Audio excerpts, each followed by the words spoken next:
Okay, dumako na po tayo dito kay Fiona.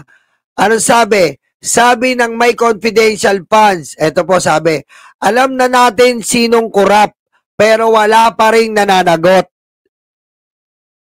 Alam na natin na mayroong problema sa budget. Alam na natin kung sino yung mga tao na may gagawa noong anomalya, korupsyon sa ating budget. Pero hanggang ngayon ay wala pa rin nananagot. Himutok ni Vice President Sara Duterte.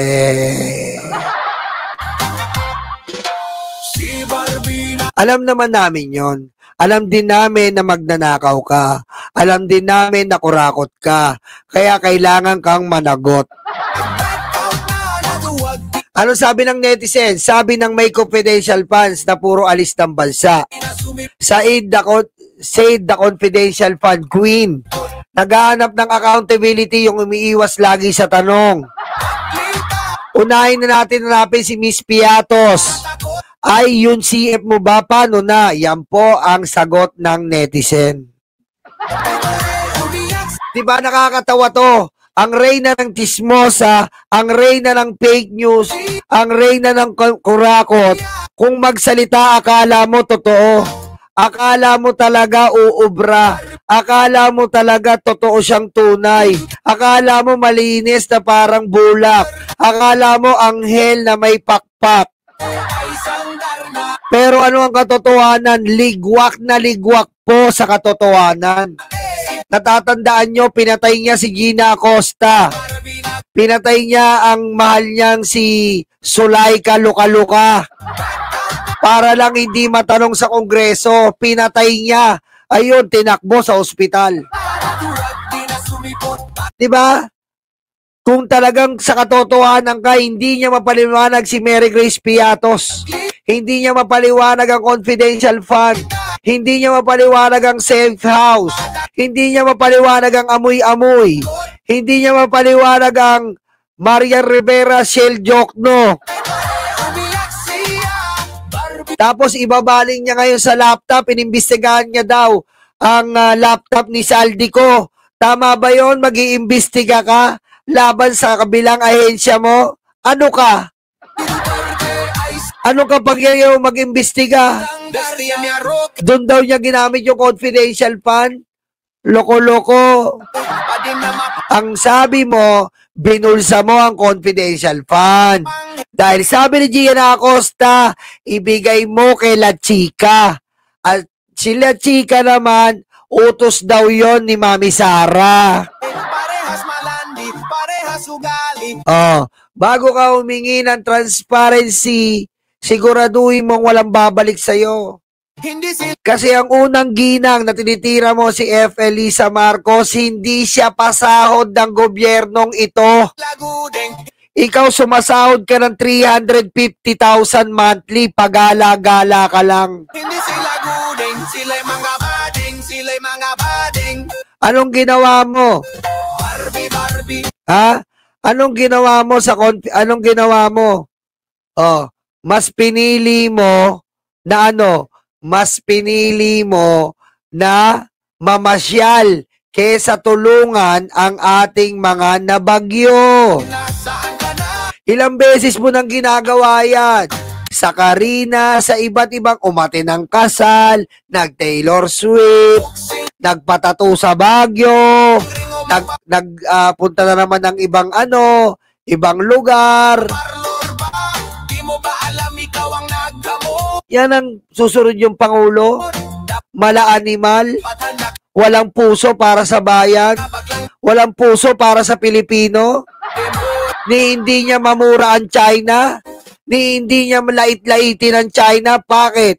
Kasi nga, sila ang nagpapatakbo ng mga Duterte, China.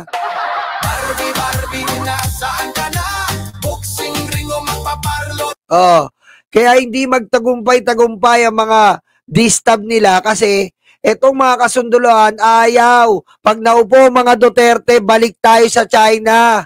Danas, hirap at experience ng mga sundalo natin yan. Kung paano sila nahirapan ng panahon ng Duterte sa China. Kaya walang sumusuportang kasundaluhan dito.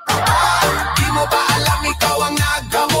Dahil automatiko po, kung sakaling sinuwerte sila, alam naman natin hindi mangyayari, mapababa si BBM. Ay automatic, balik tayo sa China, balik ang Pogo, balik ang Buloy, balik ang tatay niyang may corduroy na itlog, balik si Tebes. Oh, lahat, absuelto ang mga nasa Senado, ang mga magdanakaw dyan. Absuelto si Saldico. Oh, lalabas si Alice Guo, lalabas si Cassandra Ong.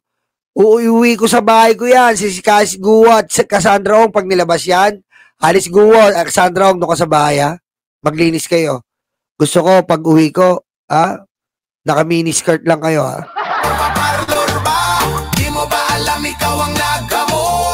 Diba? Kaya yung alam na natin sinong corrupt, yes. Alam namin yun, ikaw yun. Pero wala pa rin nananagot. Maghintay ka lang, mananagot ka. Yang sinasabi mo ay para sa'yo. Yang sinasabi mo ay para sa katulad mong magnanakaw. Kaya pala hindi natuloy ang impeachment, kontrolado si Escudero. At syempre, ang iba't ibang Duterte Black na may kapansanan sa pag-iisip ng mga senador, nagkukutsabahan, pinagtulungan ng taong bayan, walang kamuwang-muwang. Sinong nakawawa? Tayong taong bayan. Pagkat tinago niya ang ninakaw niyang pera. Siyempre, sasabihin ng iba, bakit kasi nakapokus sa 125 million lang? Hindi kayo nakapokus sa trillion na nakawan ng flood control. Mali. Bobita ka dyan. Mag-focus tayo sa lahat ng kurakot sa gobyerno. Piso man yan o trilyon. Doon tayo mag-focus. Pagkat lahat ng pera ng gobyerno galing sa pawis at dugo natin yan.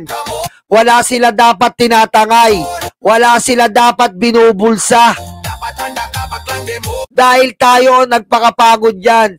So we must demand a transparency, Your Honor, Mr. Chair. Because we are the ones who sacrifice a lot. We are the one who goes every day to work. 8 hours to 12 to 16 hours for overtime.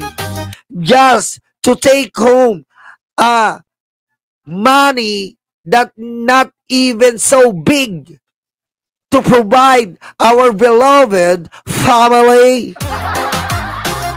Then you will see this idiot politician directly abusing us by taking it away and throwing it away just like that.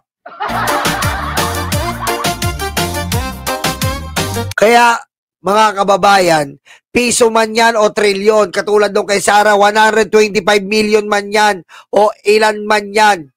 Basta nagnakaw, panagutin natin. Dahil tayo po ang kawawa dito. Tayo po ang inapakan. Wala dapat po sinisino ang ustisya, ang batas.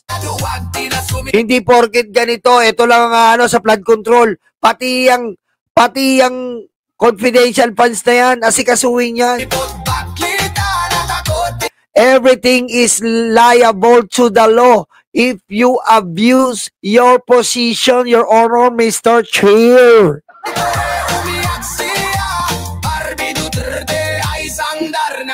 Si Barbie nag-back out na, naduwag di na sumipot.